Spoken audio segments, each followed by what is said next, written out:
Hi everybody and welcome back to another video. My name is Paul and on today's video I'll be showing you how the ZQ2 Tufting gun operates and an overall view of the gun. As you know, you can find this gun and other Tufting products at rugbabe.com, and with that being said, let's get started. So the ZQ2 Tufting gun is a commercial style tufting gun used for making rugs and other tufting products. The ZQ2 runs on 110 volts, meaning basically it could be plugged into any standard US outlet. Like stated earlier, this is a commercial style tufting gun, which means it could run with little to no issues caused to the gun.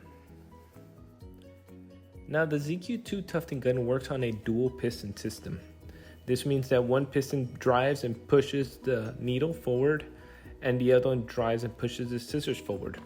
They work in opposite directions. One goes forward while the other goes backwards and vice versa throughout the tufting process. So before we dive into the ZQ2, let's go over a few more things on the outside. From this top view, you can see both arms on either side of the gun. These arms should be parallel to the gun with the washers going on the inside of the arms. This allows the arms to remain straight as they rotate back and forth. Now once everything checks out and we made sure the arms are straight, we could do our first check on the gun. You can use the large Allen wrench that comes in your kit to help you out with this next part. As you can see, the gun rotates. The arms drive forward and the pistons move back and forth. Everything should be freely done and without resistance. Now, if your Z2Q is not freely moving, stop.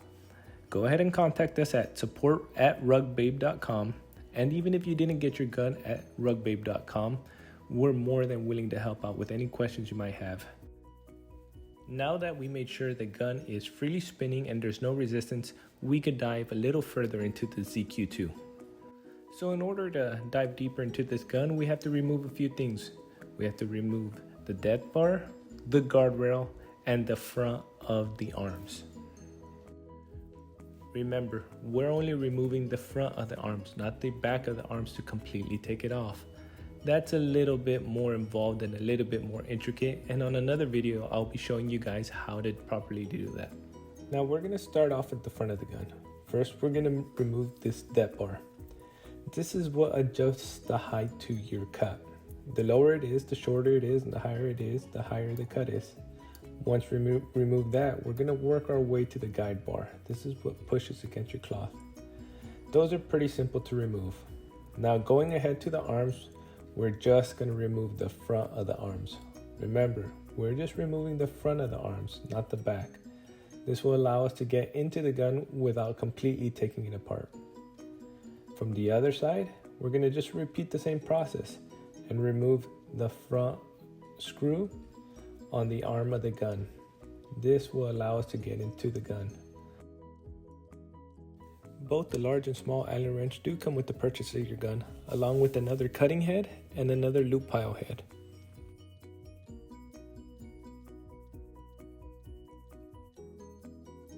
So now by removing the dead bar, the guardrail, and the front of the arms, we can see how the ZQ2 operates. From here we can do our second test on the gun, making sure it still freely rotates without a resistance, and now we could check that the pistons move back and forth without resistance as well.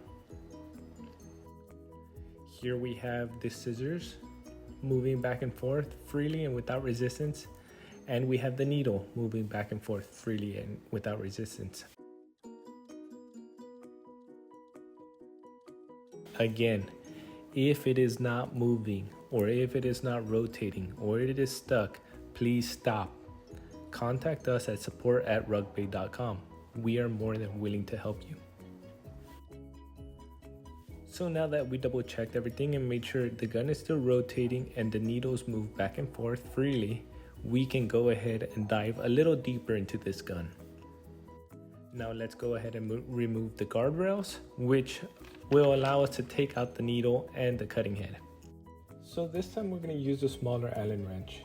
This will allow us to remove these two screws that hold the bar down and let us get to that needle.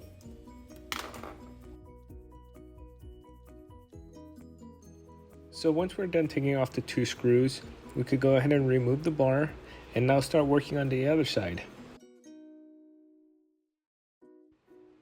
Just like the previous side, we're just going to use the smaller Allen wrench to remove the 2 screws and to remove the holding bar.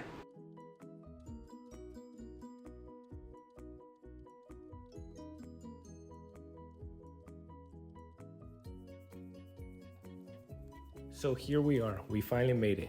We have the needle and we have the scissors. Now your kit does come with a smaller needle and a smaller pair of scissors, and on another video I'll show you how to install those. So what do these 2 things do? Well, the needle is what pushes the yarn through the material and moves back and forth, always feeding the material more and more yarn. And the scissors is what grabs hold of the yarn and pushes it forward and then cuts it at the end, going back and forth, repeating the same process. Both of these work in tandem in opposite directions, allowing your gun to tuft through the fabric. So, you might ask yourself, well then, what opens and closes the scissors? Well, as you can see, on the needle tube, you actually have an opening bar. Now this bar is what opens the scissors. As the scissors travel backwards in the closed position, they hit this bar, which opens the scissors back up, repeating the process over and over again. It comes backwards, opens it up, goes forward, closes backwards and opens it up. So then you might ask, what closes the scissors? Well, we actually already went through that. It's the dead bar in the front of your gun.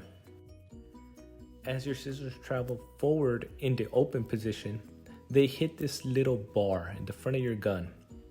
This is what closes the scissors, and then the process is repeated over and over and over again.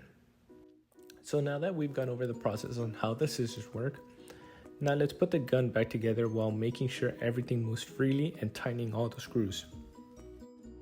So just like taking your gun apart, we're going to repeat the same process, same steps, just in a reverse order.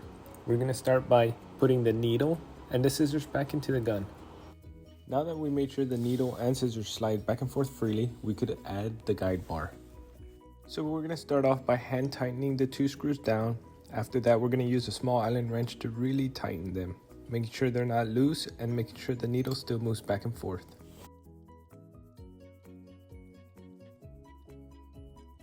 Next, we're going to go ahead and attach the arm back onto the guide bar. So to attach the arm, we're going to take our screw and large square washer. We're going to put in our screw first and then make sure our large square washer goes underneath the arm, keeping it straight. Now, once we flip our gun over, we could do a quick check on the needle to make sure everything is tight and the needle is no longer moving. From this side, we could quickly check if the needle is still moving back and forth freely, which it is, and now we could go ahead and put our guide bar back on. Just like the other side, we could start off by hand tightening the 2 screws and then taking our small Allen wrench to tighten them down even more. Once we tighten the screws, we could check if the needle moves back and forth before attaching the arm.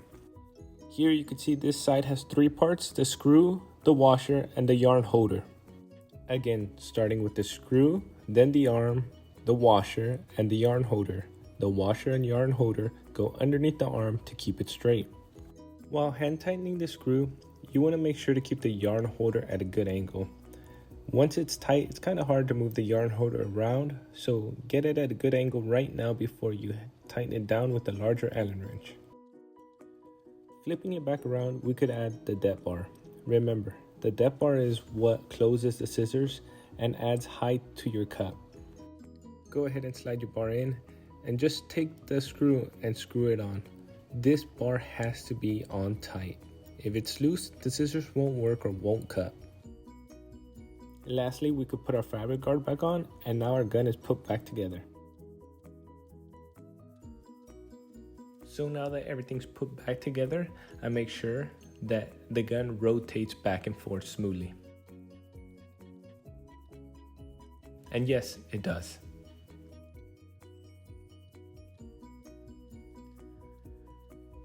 Now that everything checked out and everything is running smooth, we are ready to use our CQ tool on another one of our projects. Always remember, if your gun is jamming up or has too much friction, stop what you're doing. Go ahead and contact us at support@rugbabe.com for help, and we are more than willing to help out anybody. On the next video, I'll be showing you how to adjust the arms on the ZQ2. Thank you for watching, and please subscribe and stay tuned for more videos.